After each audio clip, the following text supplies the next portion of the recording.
Hello student, myself Professor Ushali Tapde from ICEEM Engineering College. Today we will discuss about the evaluation of object-oriented analysis and design methods.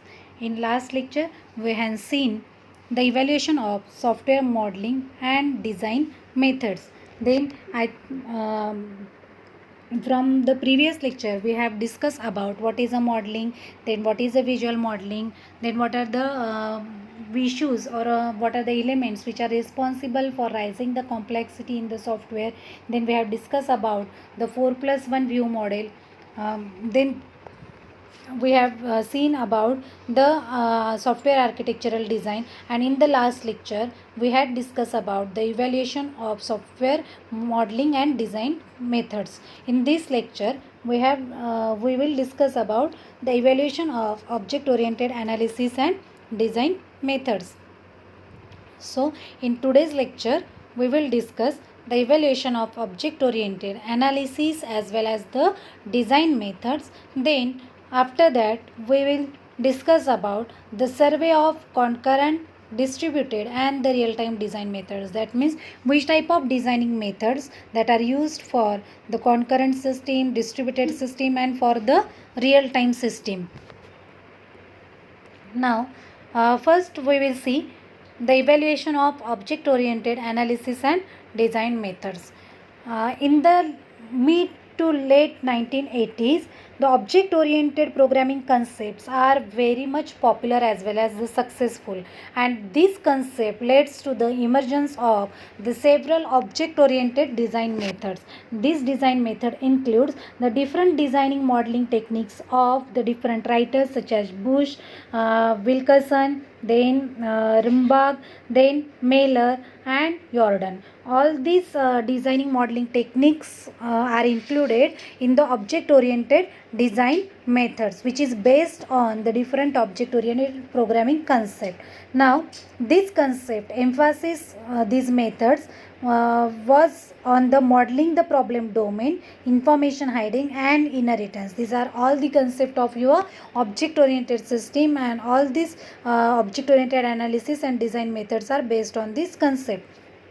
Now, as we know in the last lecture, Parnas advocated using information hiding as a way for designing modules. That means he gives the concept of information hiding, how that object oriented concepts are used for the object oriented analysis and designing methods. Now, he will say that information hiding is a way to design modules that were more self-contained as well as could be changed with little or no impact on the other modules. As we know that with the structural programming there are some problem that is it is difficult to manage the different changes as per the user requirements are changed. It is difficult to manage that changes, but with the help of object oriented concept or with the help of object oriented modeling system, it is easy to change your to occupy these changes with a little or no impact on the other modules. Now next, after the Parnas, the Bush introduced object oriented concept into designing initially with the different object oriented concept like information hiding in the object based design of the ADA based system, and later extended these using the information hiding, classes, inheritance, all the different concept of the object oriented system. Then in 1918 the Mailer as well as Code and Jordan they have introduced different object oriented concept for the analysis purpose. Yes, in the 1988 for the analysis phase of the software development life cycle, the Mailer and Jordan they have introduced the different object oriented concept for modeling for the purpose of modeling. It is generally considered that the object oriented approach provides a smoother transition from analysis to design. If we are using the different object oriented concept for modeling purpose, then it is easy from the analysis to the design all the things to show diagrammatically. Object-oriented analysis method apply different object-oriented concept to the analysis phase of the software development life cycle.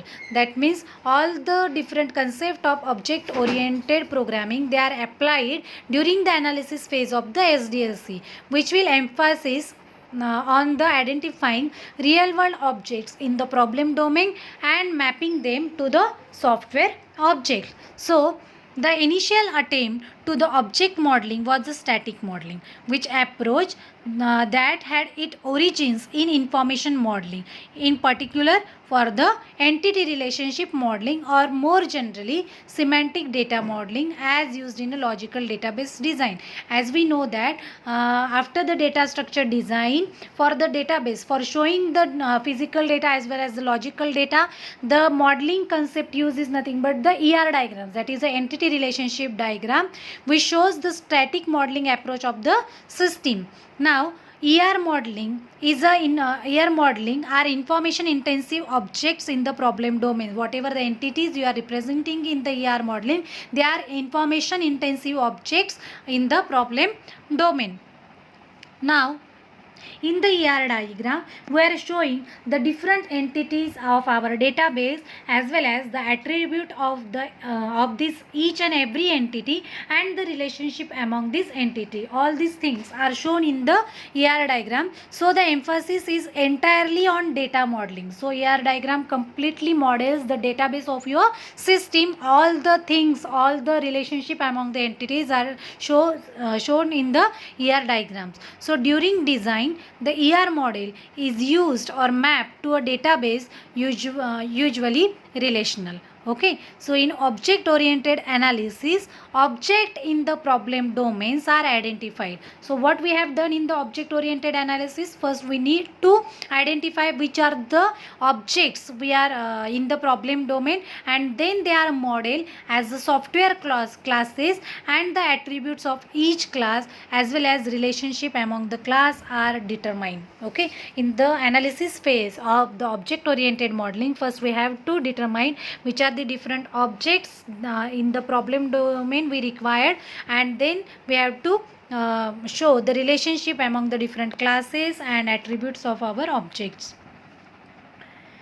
Now the main difference between these classes in a static object oriented modeling and entity types of ER modeling is that classes have operations but entity types do not have operation. As we say that ER diagram, they represent completely the database of our system. They are showing the different entities and relationship between the entities, but the object oriented modeling shows the classes and the relationship between these classes. Each classes have different object and each object have the data as well as operations associated with that object. This is the main difference between the object oriented modeling and the ER modeling, that object oriented modeling consists of the data as well as operations on the data, whereas ER modeling have only the data to show. In addition, whereas information modeling only the models persistent entities that are to be stored in a database, and other problem domain classes are also modeled in a static object modeling. The advanced information modeling concept of aggregation, generalization are also be used. That means the advanced object-oriented modeling also use the advanced information regarding the modeling such as aggregation, then generalization, specialization. All these object-oriented advanced concepts are also used for representing the information during the object-oriented modeling. So the most widely used notation for static object modeling before UML, that means before UML, the most widely used notations was the object modeling technique, that is the OMT, and these OMT notations are used before the unified modeling language. Then the static object modeling was also referred to as a class modeling and object modeling. That means this static object modeling is also called as class and object modeling because it involves determining the classes to which object belongs and depicting the classes and relationship between the class diagram. Why this static object modeling is also called as a class and object modeling? Because it involves which are the different classes to which these objects are belonging and what is the relationship between these classes. Then the term domain modeling is also used to refer static modeling of the problem domain. The early object-oriented analysis and design methods, they are completely based on the structural aspect of the software development through the concept of information hiding and inheritance, but neglected the dynamic aspect. We know that the static aspect of our system, which is based on the object-oriented analysis and design methods, which will give you the overall structural aspect of the software development. But what about the dynamic aspect? So the major contribution that is given by the OMT object modeling techniques was to clearly demonstrate the dynamic modeling was equally important. As the static modeling is important, OMT also state that dynamic modeling was equally important. In addition to introducing the static modeling notations for the object diagrams, OMT showed how dynamic modeling could be performed with state charts and sequence diagram. That means before OMT display introducing the different static modeling notation for the object diagram, after that it will say that dynamic modeling is also that much important for the showing the different dynamic aspects. So OMT showed different dynamic modeling concept with the help of state charts, which shows the state dependent behavior of active object. What this state chart shows? They shows the state dependent behavior of the active objects, whereas the sequence diagram shows the sequence interaction between the objects. Whatever the interaction that has done between the two objects, that interaction is shown in the form of sequences in the sequence diagram, and they are representing the dynamic modeling. Then Rambach in 1991 used these state charts, which are hierarchically state transition diagram, originally conceived by the Harrell for modeling active objects. That means whatever the state charts they are used for showing the modeling for the active objects, then they state charts are used by Rambach in 1991. Then in 1992 the Mellers used state transition diagrams for modeling active objects. Then Bush initially used these object diagrams to show the instant level interaction among the objects. Why these object diagrams are used? These are used for representing the interaction that are happened between the objects, and then they are used for showing the sequential they are used to give the sequence number of this interaction that is done between these two objects. They can give the sequence number, how the first object is communicated with the second, then what is the response from the another object to the first object. These are the sequence number are given to this interaction, and they are represented with the help of different object diagrams. Then in 1992, Jacobson also introduced the use case concept for modeling the system's functional requirements. For modeling different functional requirements, Jacobson introduced the use case diagram, which shows the different functional requirement of our system. The Jacobson also used the sequence diagram to show the sequence of interaction that has been done between the objects which are participated in this use case. That means it represents the use case, but for representing inside that use case, whatever the objects are get included, how the object can communicate with each other, that is shown by the sequence diagram which is used by the Jacobson.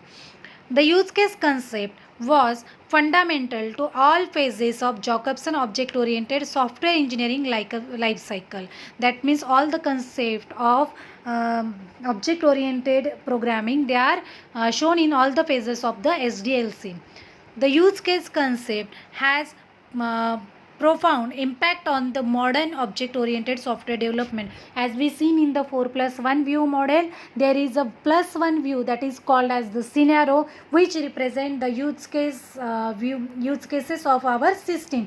That means use case diagram represent different functional as well as non-functional requirement of our system, and this has a major impact while showing the object-oriented modeling for the software development.